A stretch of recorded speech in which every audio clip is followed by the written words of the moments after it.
Պարոն Հազիմյան, նախ ինչ քանի դրամով էր առաջարկվում, որ հոսանքը էժանանա, եւ հիմա ՀՑԿ-ի այս որոշման, այս հայտարարության տակ ևս ինչ-որ քաղաքական ենթատեքստ եք տեսնում, եւ երկրորդ հարցը էլեկտրաէներգիայի պաշտպան գործունեությունը դարձում է բնական մենաշնորհ է համարվում։ Հիմա եթե ՀՑԿ-ն նոյեմբերի 18-ին որոշի, որ պետք է հենց լիցենզիան դադարեցնի, ինչպես է գործունեություն իրականացնելու այդ կառույցը։ Ինչպես նշեցի խոսքի սկզբում, մոտավորապես իմ հաշվարկներով միջև 1 դրամ է անում 3.6 միլիարդը, մոտավորապես, այսպես կոնկրետ չնշեմ, բայց 0.5-ից հաստատ ավել է, հաշվի առնելով, որ արդեն 6-ից ավել միլիարդ կա էներգոբալանսի շեղումը եւ մի կարևոր բան առաջին նամակում հանձնաժողովի նախագահը նշում է, որ ձեզ մոտ 3.6 միլիարդ է, բայց ընդհանուր համակարգում 8.8 միլիարդ է։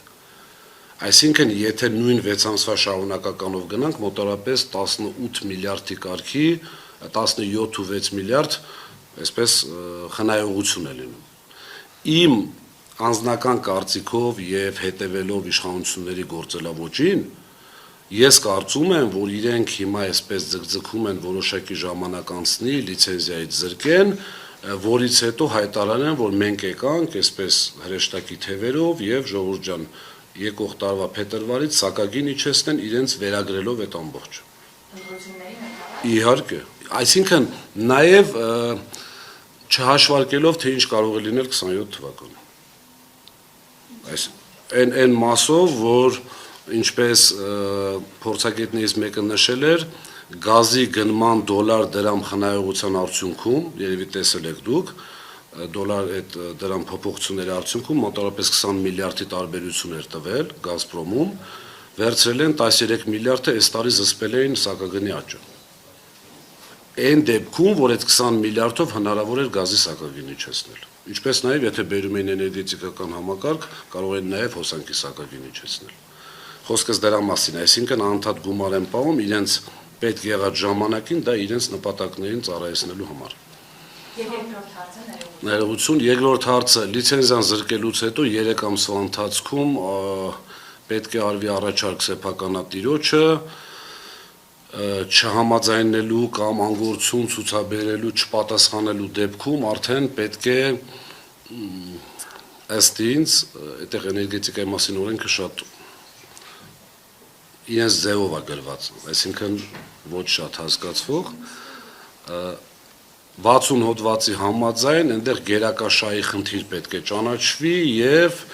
բնականաբար վճարվի, կրկնում եմ, գերակաշահի օրենքով շուկայական արժեք գումարած 15%։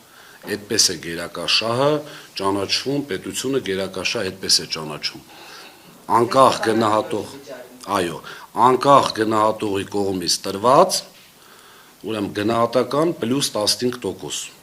Սեփականատիրոջը պետք է վճարվի։ Ես առաջին օրվանից դեռևս վարույթը չէր նախաձեռնվել, ես ժողովրդին տեղեկացրել եմ, ինքս իմ խղճի առաջ հանգիստ եմ սեփականատիրոջ կողմից էլ, որ ժողովուրդ ջան, մի քանի 100 միլիոն դոլար պետությունը պետք է վարկերը տեղափոխի իր վրա, այսինքն պետական երաշխիք տա, որը արդեն հանդիսանում է պետական պարտք, դառնում է, գումարվում է պետական պարտքին, եւ մի քանի 100 միլիոն դոլար պետք է վճարի սեփականատիրոջը։ Մեր պաշտոնյաները ցոտ խելոք լուրջ դեմքով ասում են մենք գումարն ունենք, բյուջեն եւ այլ, բայց անգամ արտաքին պարտք ներգրավելու դեպքում էլ մենք բոլորս ենք դա վճարելու, ինչպես այսօրվա եղած արտաքին պարտքը։ Բայց եթե որպես այդպեսին լիցենզիան կորցնում է, ով է, որը գերությունն է այդ հոսանքը բաշխելու, եթե մենաշնորհ կա։ Կառավարիչը։ Հանձնաժողովի նախագահը նշանակում է կառավարիչ, կարող է նշանակել նույն կառավարչին։ Միջև այդ գործընթացի ավարտը։ Եվ իմիջիալոց ձեզ ասեմ, ըստ այսպես շատ հավաստի հասած ինֆորմացիաների, այն սկզբնական գալու ժամանակ համապատասխան սուբյեկտն ասում էր ես 3 ամսից գնալու եմ, ներքին խոսակցություններ եմ ասում, հիմա ըստ երևույթին հարմարվել է հանուն Հայաստանի Հանրապետության իր նախկին ստացած աշխատավարձից 6-7 անգամ ավել ստանալուն ու ըստ ինձ նաև ինքն էլ նշանակվելու է։ Հիմա դուք կարող եք մտածել ինչ եմ ես պես կարծում, ես ներքին Աստված տա սխալվեմ, բայց ներքին համոզմունք ունեմ, որ իրենք այս նիստով լիցենզիայից զրկելու են, որովհետև կա քաղաքական պատվեր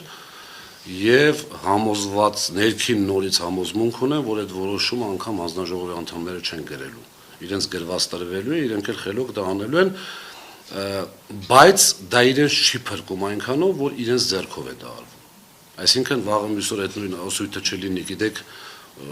դե մենք ինչ անենք, դե ընտանիք ենք պահում, դե ստիպեցին եւ այլն։